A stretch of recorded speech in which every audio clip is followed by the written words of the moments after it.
মহাজন সাহেব বাড়ি আছেন? বাড়িতে আছে। মহাজন সাহেব বাড়িতে আছেন? কে রে আমারে ডাকে? ও কে তুমি? জি মহাজন আমি। জি মহাজন আমি। এই মুসা করে চেয়ারটা নিয়ে এসো তো। আনছো? কি সমস্যা বলো তুমি? মহাজন সাহেব অনেক বিপদে পড়ে মহাজন সাহেব আপনার কাছে আসছি। আমার কিছু টাকা লাগবে। আমি যে তোমারে মাসে মাসে টাকা দেই, এই টাকা দিয়ে তুমি কি করো?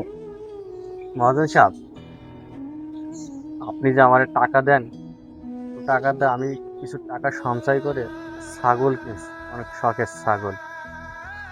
আমার ঘরে বাজার নাই, খুব সমস্যা। আমার কিছু টাকা দিলে আমার অনেক উপকার হয়। তুমি যে টাকা নিবা, তুমি কি আমার ব্যাপারে কিছু জানো? মহাজন সাহেব জানি। কত টাকা নিবা তুমি? জি মহাজন সাহেব আমার হয়। তুমি যে 2000 টাকা নিবা আমার কাছ থেকে, আমার 2000 টাকা করলাম 2 গুণ সুদ আসবি করলাম। আচ্ছা ঠিক আছে, আমি আপনার সময় মতো টাকা দিয়ে দেবো। এই মুসা, এই লোকটা আইছে, এই লোকটার 2000 টাকা দিয়ে দাও। ঠিক আছে মহাজন।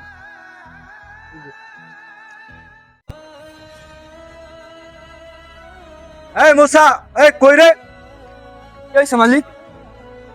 ওই যে ওই দিনকে যে পোলাটা আসলো, যে আমাদের এখানে কাজ করতো, সে তো আসেও না। আর ওই যে ওই দিনকে যে 2000 টাকা নিল, ওর তো 2 মাস ধরে খবর নাই। এ যে টাকা নিছে এতদিন ধরে, এর টাকাটা কিভাবে উঠানো যায়? মালিক, এর একটা উপায় আছে। কি উপায় বলতো আমারে?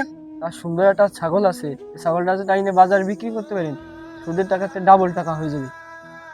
সুন্দর একটা আইডিয়া দিছিস তো, চল এক্ষুনি যাবো। মালিক, ওই যে সেই ছাগলটা। তাই এখনো বসে রয়েছি খেল। মহাজন মহাজন মহাজন, আমার ছাগলটা নিয়েন না মহাজন। এই ছাগলটাই আমার সম্বল মহাজন, আপনি আমার এই ছাগলটা নিয়েন না। বল নিব না তো কি করবো? তুই আমার টাকা দিস না কে? মহাজন আমি দীর্ঘদিন মহাজন অসুস্থ ছিলাম মহাজন, যার কারণে আপনার কাজও দিতে পারি নাই, টাকাও দিতে পারি নাই মহাজন।